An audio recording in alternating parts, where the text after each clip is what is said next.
I'm a fully independent person, but I will allow you to share my bed. Like, that is not the ideal relationship, right? And so let's say I had an unproductive day working on my business and I'm feeling frustrated. I'm using drinking a bottle of vodka. I'm aging myself because I know you Zoomers don't drink. The number one way all mammals actually de-stress is to be around other mammals. When individuals are weak, society is weak. Not thinking like that we are some machine. And if we are a machine, like we're a machine with some limit.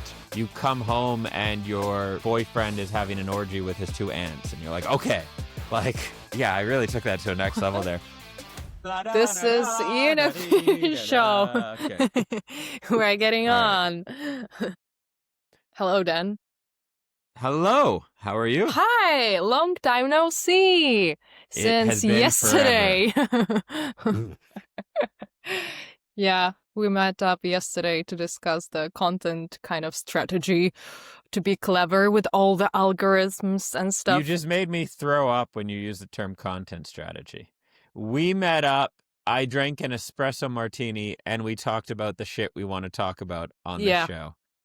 Sounds You're much not a better. Corporate person. We don't have to say content strategy. Yeah, I just teasing you.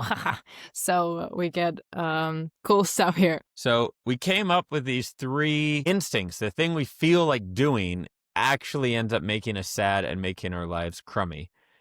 2 of these are my brainchild and 1 is yours. So I'll lead you with the first one, which is our cool title for it is that we should replace fast fixes with slow satisfaction.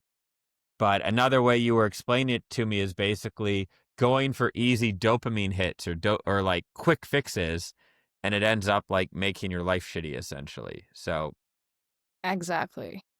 Yeah, I think the common thing that happens to people when they feel low or miserable or sad, whatever, they try to go out from this state as soon as possible by kind of numbing it with whether junk food, alcohol, I don't know, social media stuff, getting those dopamine hits as soon as possible without actually processing their like emotions and being in this state, which I guess creates even more hollow feeling and desperation and guilt in some cases. I mean, in long term, it even creates the worst patterns. You brought up the really insightful point yesterday about how when we're once we start making some bad choices or when we are in a bad state, we tend to make worse ones. And it's actually funny because today I woke up, we're recording this around, it's like 3 p.m. now, and I woke up at 5:30, not on purpose. Sometimes I wake up early, like excited, but today I woke up at that time and I was like, I'm probably not going to fall asleep. I'll wake up, right? And I ended up, like, it wasn't a disastrous morning or anything, but I ended up, watching an hour of like YouTube interviews and like not following my normal process, right? Of like only read, have phone off, all these things through the day. I mean, my phones were already locked in the phone safe, so I couldn't get to those. But yeah, and just generally, like, I normally skip breakfast. I made breakfast, like these sort of things.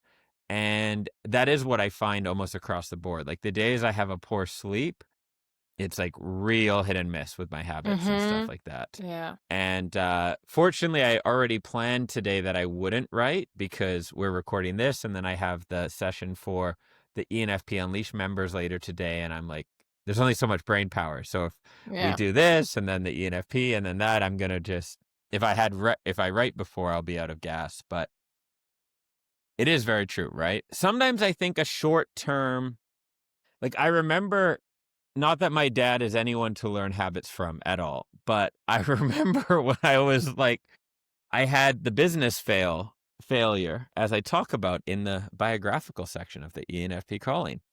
And I went through this business failure and bankruptcy in my 20s. And during that time, I remember my dad gave me a gift certificate to the liquor store. And I thought about it a lot, right?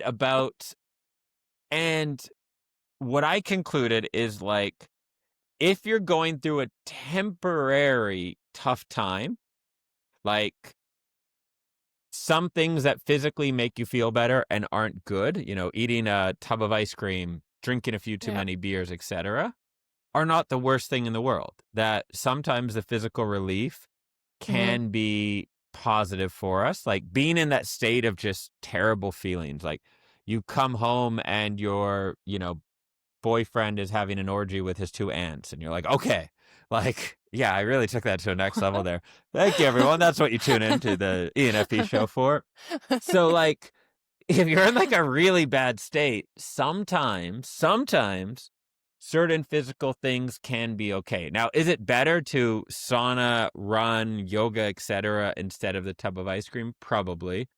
Are you going to make that choice in one of the worst times of your life? Probably not.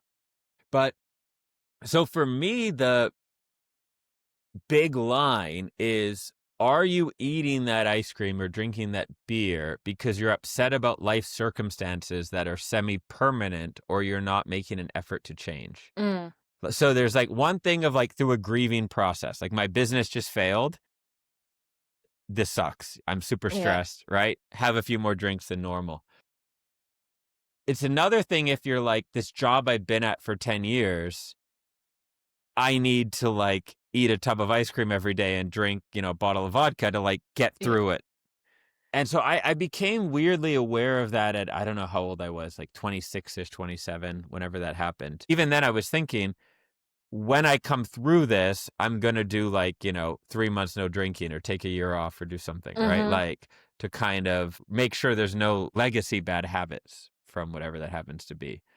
Um, but the world we're set up in now is like making very, very socially acceptable dopamine hits to keep everyone kind of numb and distracted. What do you find among people? What are the easy dopamine hits? I mean, I'm using drinking a bottle of vodka. I'm aging myself because I know you Zoomers don't drink. Like, what is although Mila's definitely gotta become a fan of the cocktails recently. Um, but what are like the habits you see among your friends in that are the distractions?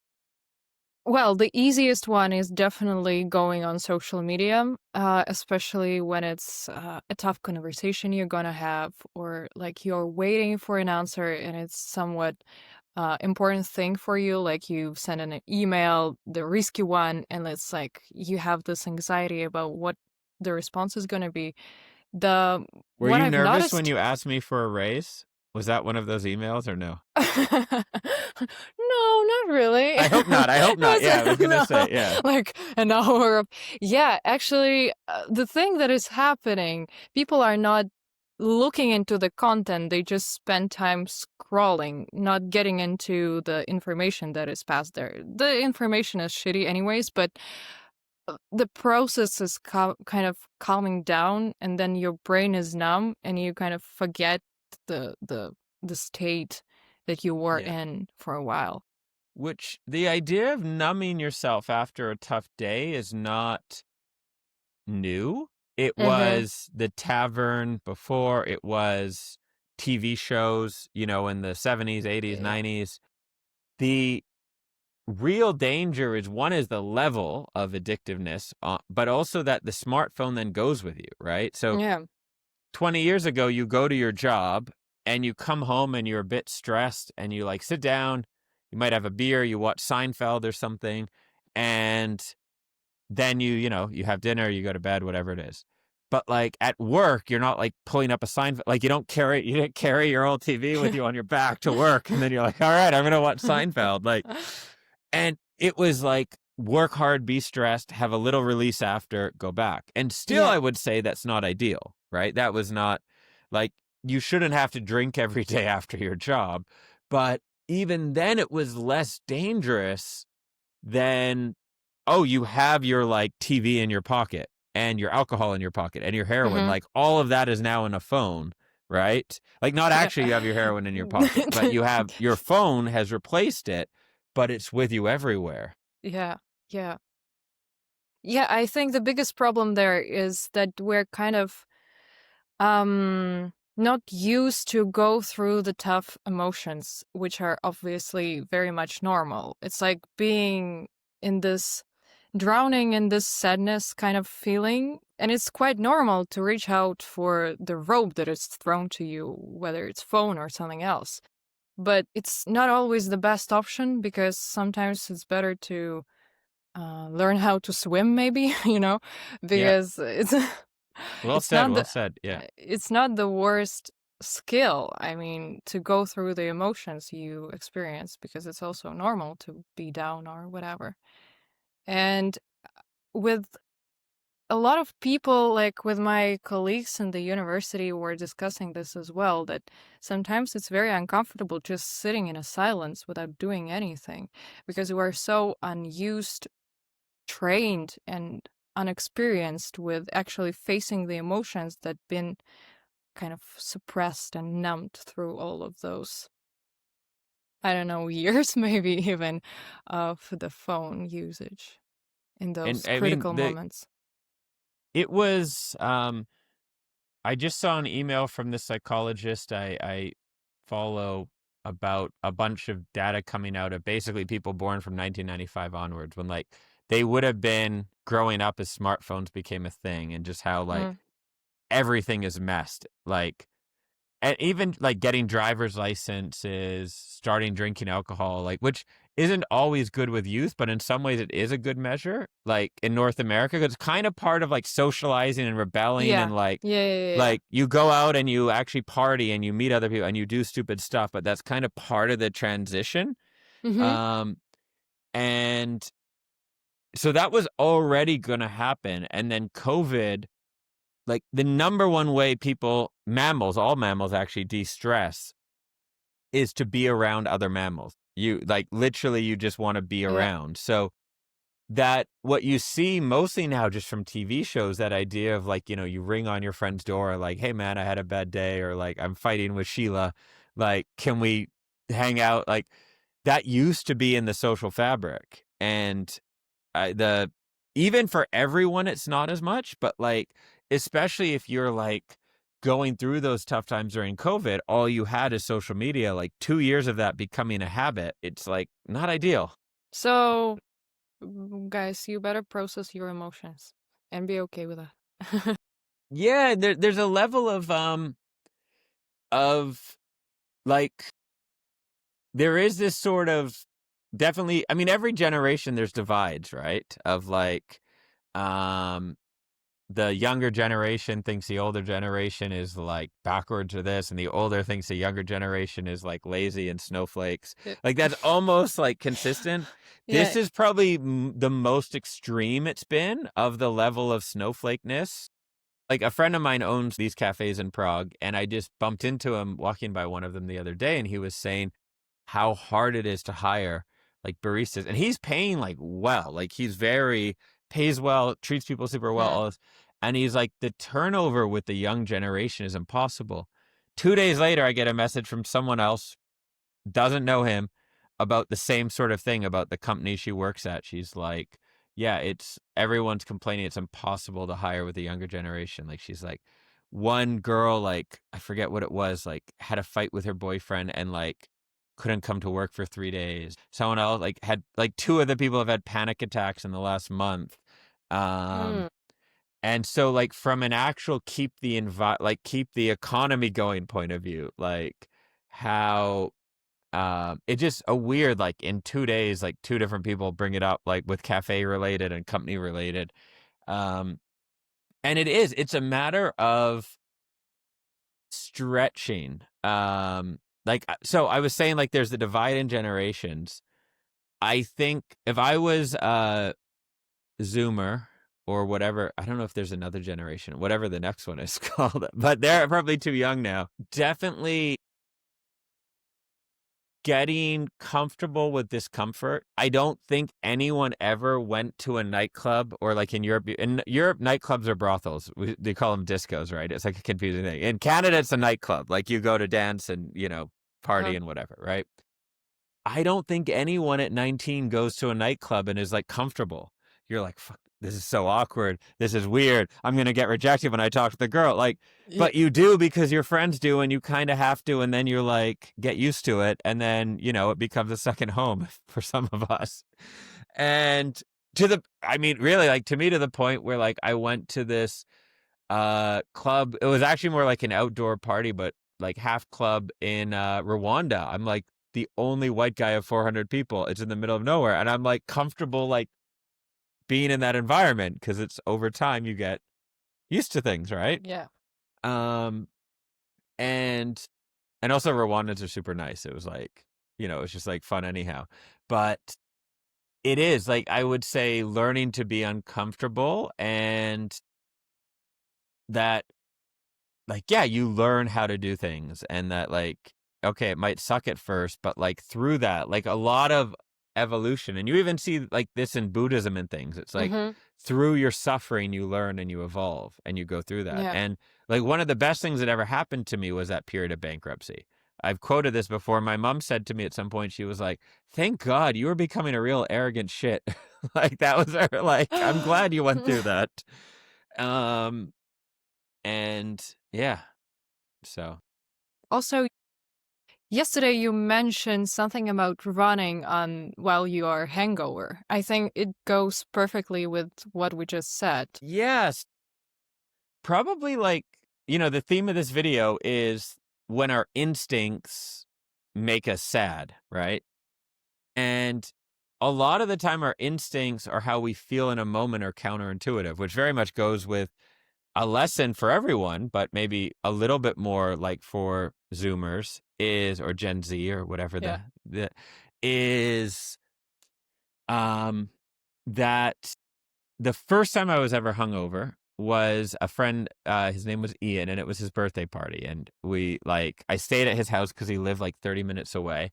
And we woke up and we were like, I think everyone was hungover, but it was me and him who were staying there. It was his house, so that makes sense. And his his dad was like, "Get up, go for a run." And I like kind of, I think his dad was a fireman or something, kind of like old man Uh-huh. pressured. I was like, "Get out there, you punk kids, whatever," right? And the reality is, going for a run, like, you feel better. You feel really bad the first 20 minutes of you run, Mm-hmm. but it speeds your body up. You process the alcohol quicker, and you're better. Like, there's probably a certain level of hangover where you shouldn't exercise, like how, like, your heart might stop or something. But generally, um, it's much better. And you learn, like, your instinct when you're hungover is like, oh, you like don't even want to get up to get water. But Mm-hmm. the best thing you can do is like get up, drink a lot of water, go for a run, get in fresh air, and you'll feel better much sooner.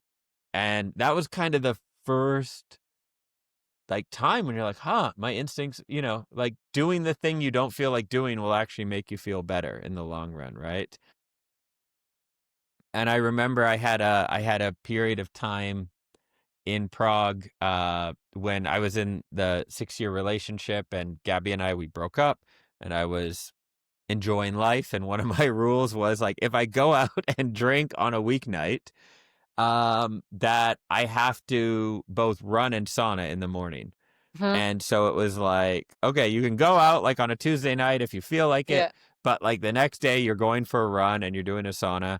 And it like really helped like even things out. Like you'd usually feel great after. Like not as good as if you had a perfect night's sleep and stuff, but like it really helped with that.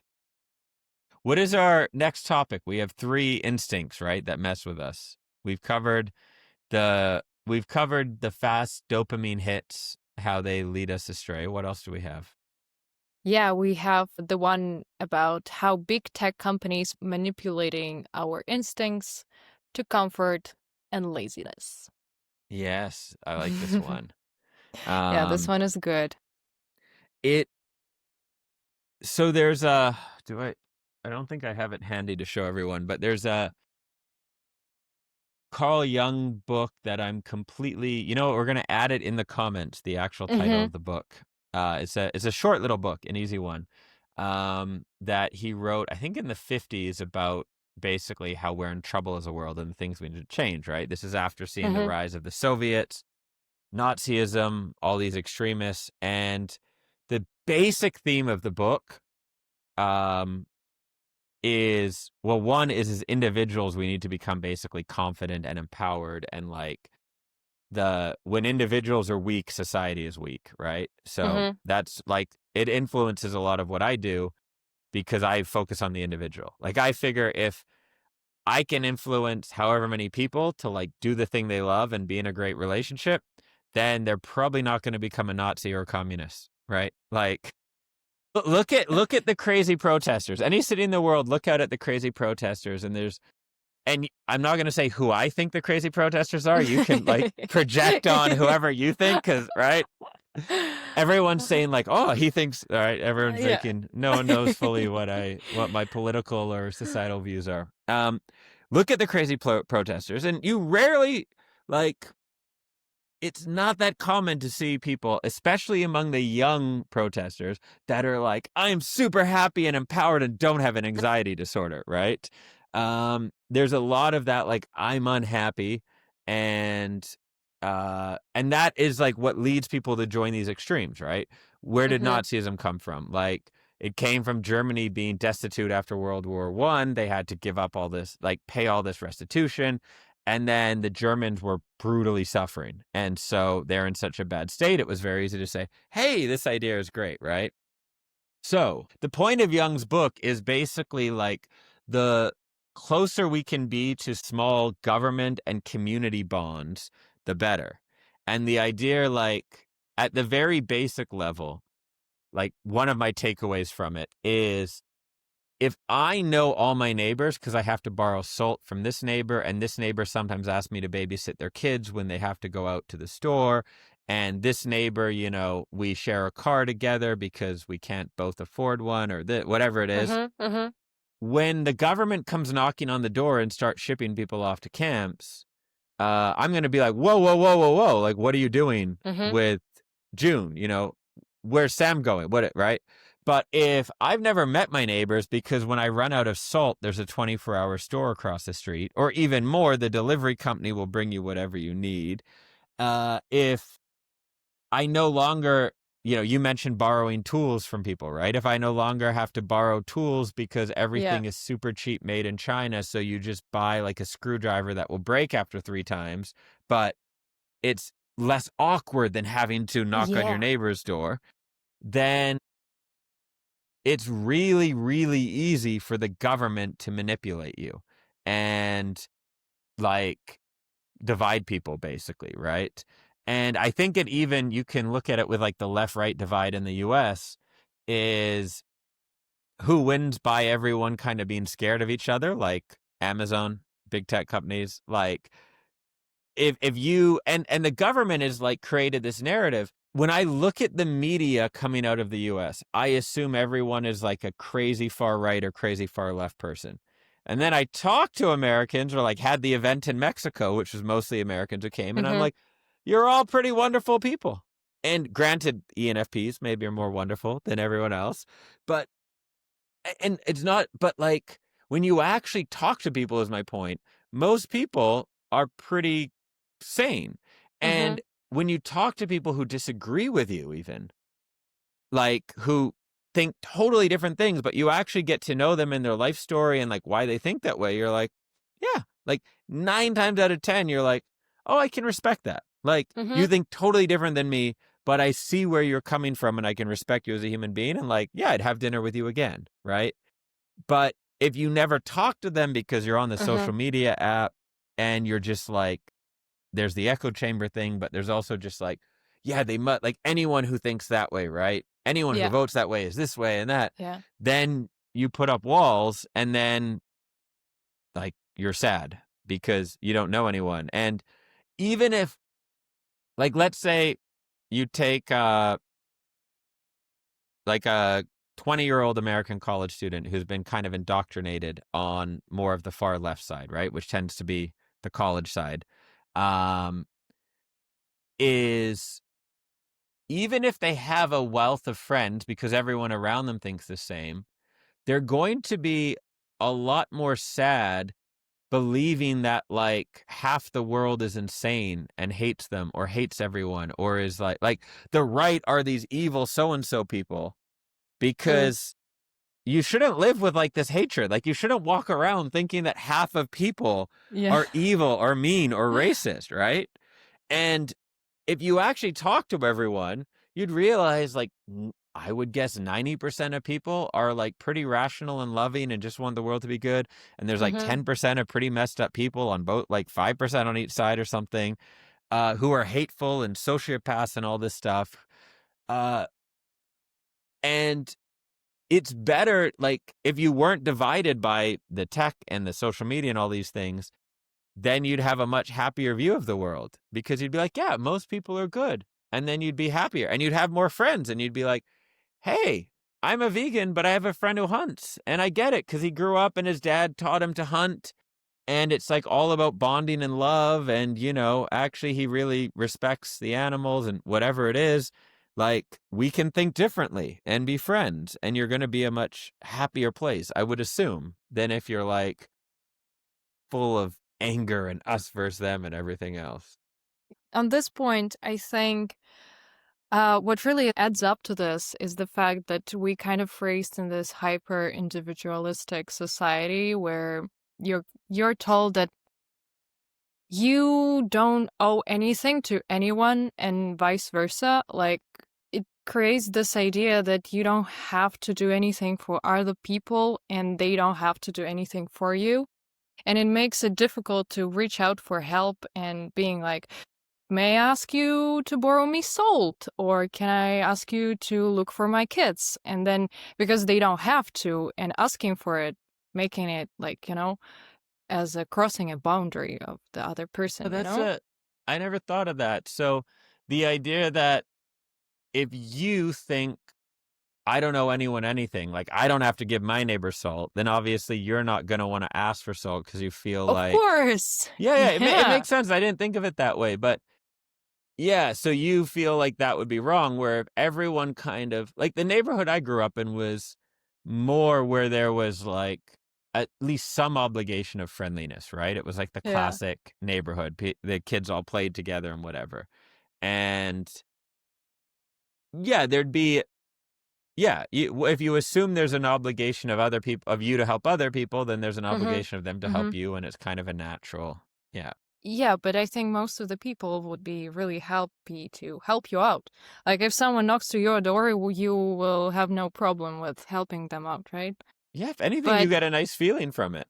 Yeah. yeah, but we're kind of taught that we have to stand alone and, like, you know, keep it together ourselves, being independent and strong. And on the one hand, you really want to be a part of this society because that's how the society kind of works, this individualistic world. And one of your instincts is to feel belonging to this, right?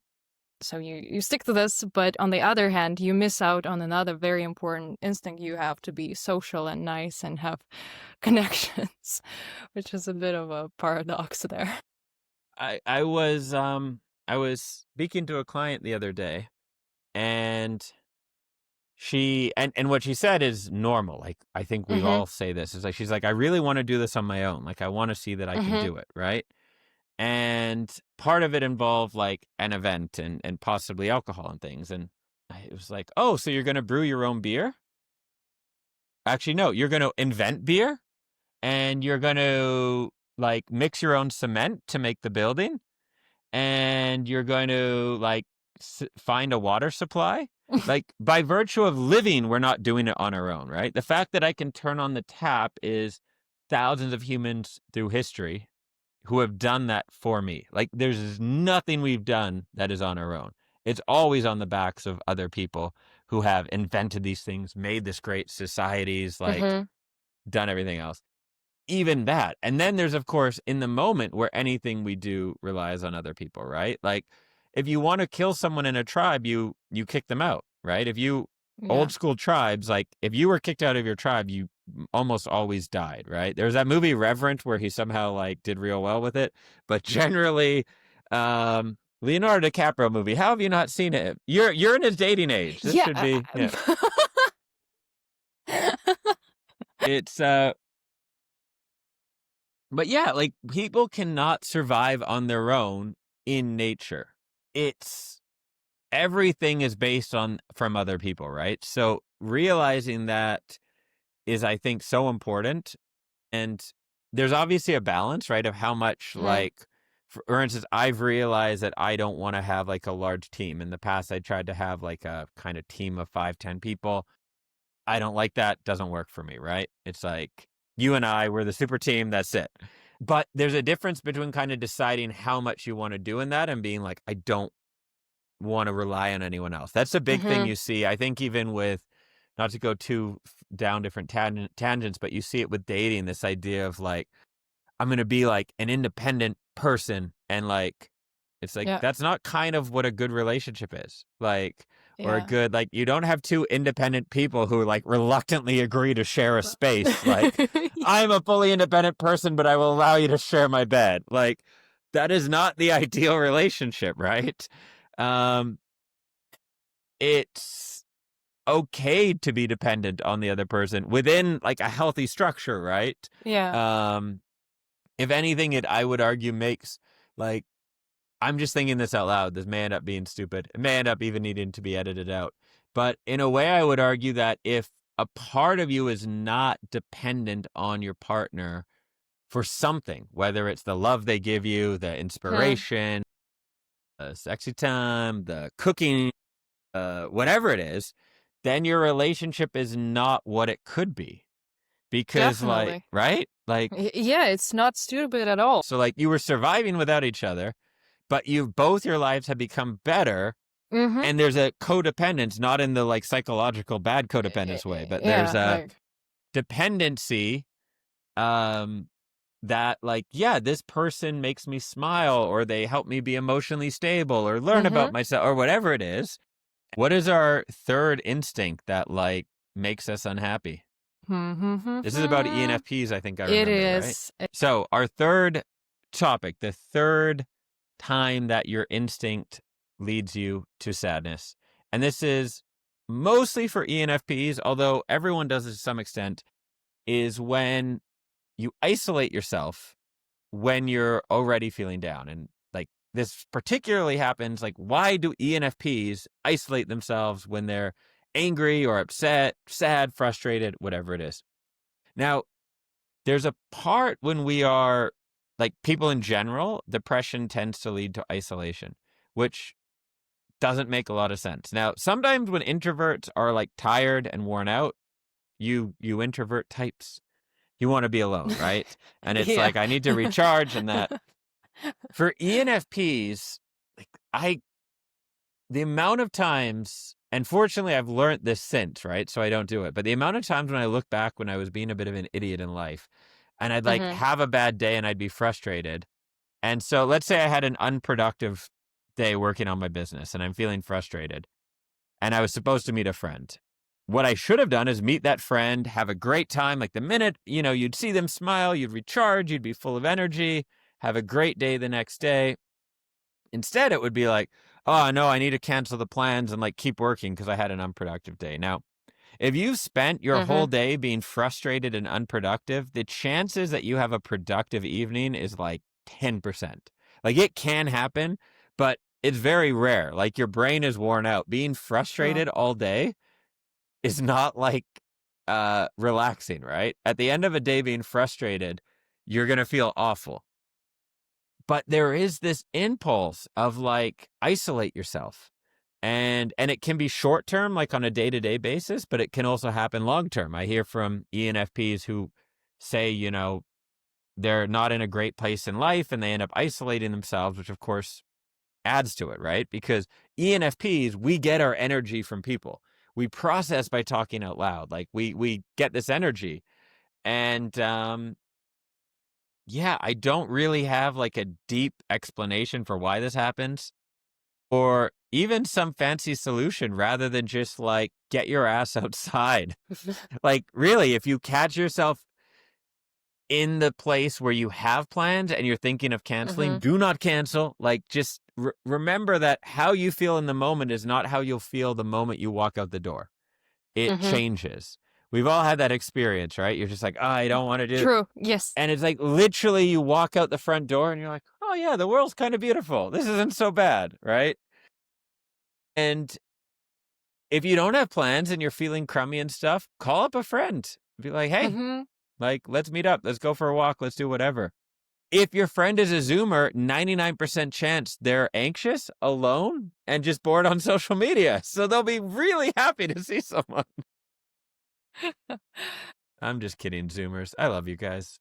Mm, yeah, we get that. Yeah, I think it happens to everyone because you feel like, I have to reach this level of productiveness for today, but you never do, and you end up feeling terrible.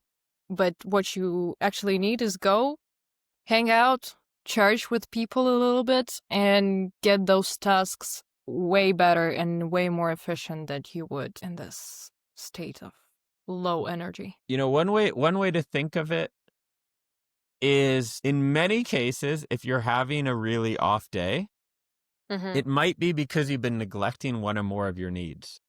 Maybe it's exercise, maybe it's social time, maybe it's just Mm-hmm. sleep and chilling. One of I love so much about writing. One of the things I really love is how pure it is. So it gives me so many insights into ENFPs and productivity and structure and our brain Mm-hmm. energy and all that. Because it's like, if your writing is crap a lot of the time. Like when you can't write, you can't write. And when I was doing the first draft of this book I'm finishing up now, it was I went to Paris and I, was being the cliche writing a novel in Paris. And most days I wrote like 1 to 2,000 words. Like 2,000 was my goal.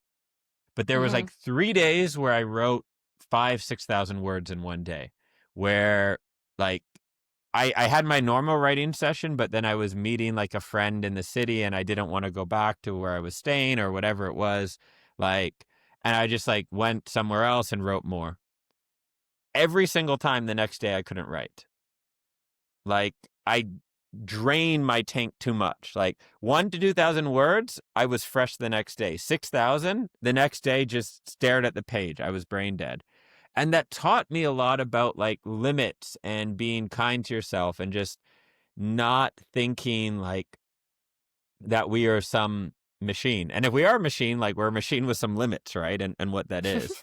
And so if you're having a bad day and you just, are in a bit of a bad mood or you can't focus or you can't get things done, there's probably something you haven't been doing. And trying to just force it is not the solution. It may be that you haven't taken a day off in a while. Like for me, that's often the case. If I work through the weekend, by Monday, Tuesday, the Mm-hmm. next week are always like unproductive, unfocused days.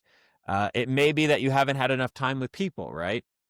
Time around people is like a basic need. It's like biological. It's actually one of my favorite books about adult ADHD.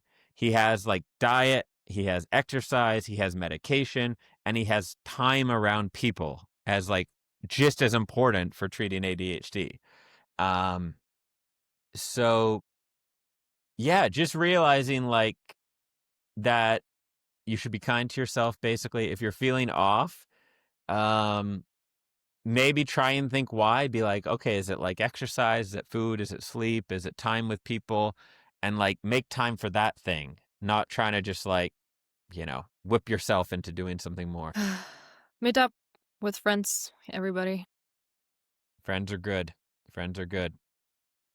And if you don't have friends, you can buy them by joining ENFP Unleashed. If you go to dreamsaroundtheworld.com and click the ENFP Unleashed tab, you can buy a couple hundred awesome friends from around the world for just $49 a month for 1 year, not a lifelong subscription. I'm getting pretty good at mixing no, it's Yeah. so bad, so cheesy. Thank you, everybody, for watching the show. I would love to hear in the comments your own experience with any of these instincts leading you astray. I want to hear your stories, your thoughts, any advice you have for your fellow ENFPs or any other personality type for that matter. Catch you in the next episode soon. See you. Bye. See you, everybody.